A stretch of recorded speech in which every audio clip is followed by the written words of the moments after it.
u vreme kada cene đubriva i sredstava za zaštitu biljaka ponovo rastu, ovaj korisni prah ni slučajno ne treba bacati. Imate li pepeo drveta? Evo kako ćete pametno da ga upotrebite. Pepeo se može koristiti u bašti kao prirodno đubrivo ili dodatak tlu za popravljanje pH vrednosti.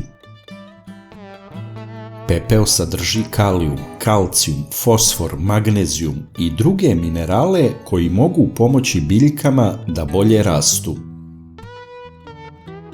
Koristi se za podizanje pH nivoa kiselog zemljišta. Osim što hrani biljke, on ima i zaštitnu ulogu. Poboljšava imunitet biljaka i povećava prinose. Koristi se samo pepeo koji je nastao sagorevanjem drveta. Ali treba ga koristiti umereno, jer previše pepela može učiniti tlo suviše alkalnim i štetiti biljkama. Pored toga, pepeo se koristi kao prirodni pesticid, jer može pomoći u odvraćanju insekata i puževa. Pepeo se jednostavno raširi oko biljaka ili se dodaje direktno u tlo. Također se može napraviti sprej mešanjem sa vodom kojim tretiramo biljke. Ovo deluje protiv lisnih vaši. Mi smo konkretno sprej testirali na ružama i deluje. Dodavanjem drvenog pepela u zemljište prilikom sadnje luka i belog luka može imati nekoliko koristi. Sadrži kalijum i druge minerale koji mogu pomoći rastu luka. Također, pošto pepeo pomaže da se smanji kiselost zemlje, to je korisno za luk koji voli neutralno ili blago alkalno zemljište.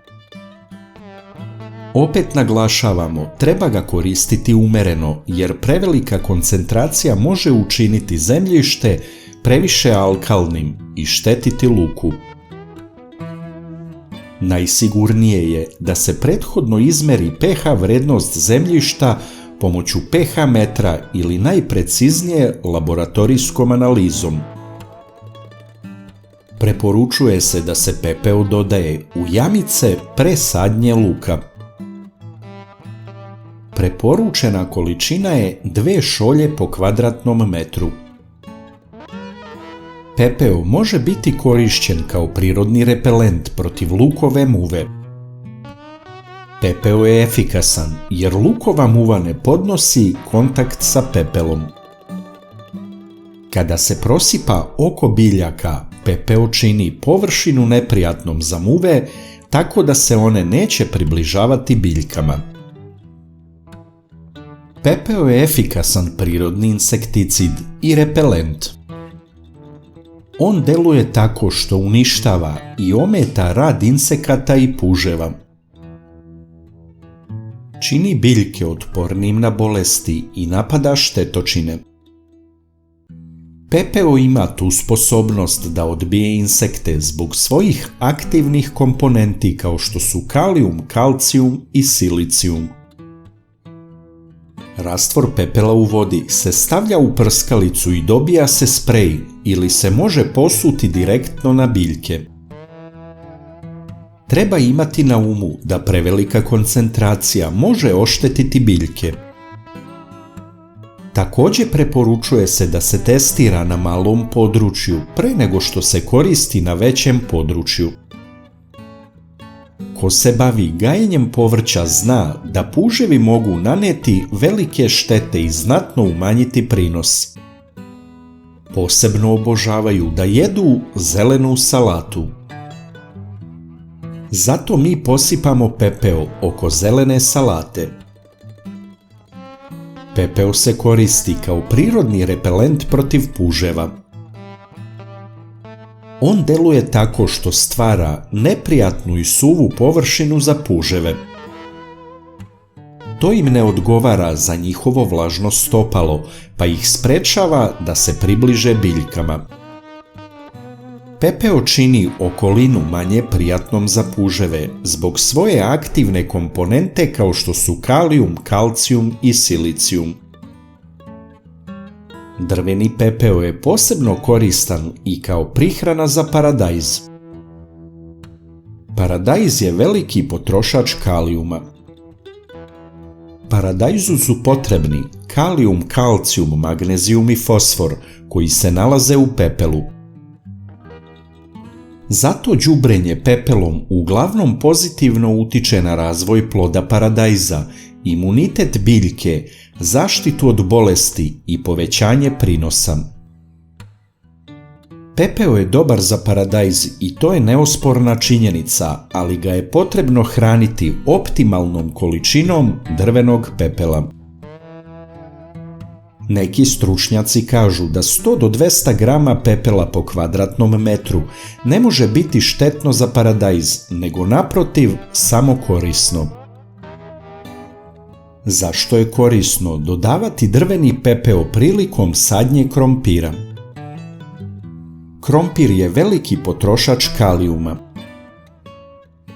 Krompir voli kalijum i kalcijum kojih ima u pepelu. Krompir se može posipati pepelom pre sadnje u količini 1 kg pepela na 30 kg krompira.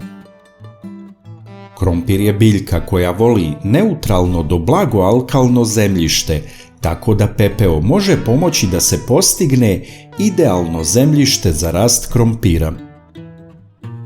Ako je zemljište već neutralno ili alkalno, ne treba dodavati pepeo. Pepeo je koristan zato što odbija štetočine koje napadaju krompir, a pre svega odbija krompirovu zlaticu. Prilikom sadnje pepeo se dodaje u jame gde se sadi krompir, pa se zagrne tankim slojem zemlje. Zatim se stavlja semenski krompir koji se zagrće zemljom. Tako da krompir nije direktno u dodiru sa pepelom. Ako želite naš rad da podržite na višem nivou, možete nam dati super hvala kada kliknete na super hvala ispod videa koji vam se dopao i bio je koristan za vas. Također rad kanala možete podržati tako što ćete postati član kanala klikom na pristupi. Kao član ostvarit ćete i neke pogodnosti. Ovo za nas znači mnogo. Hvala vam na podršci.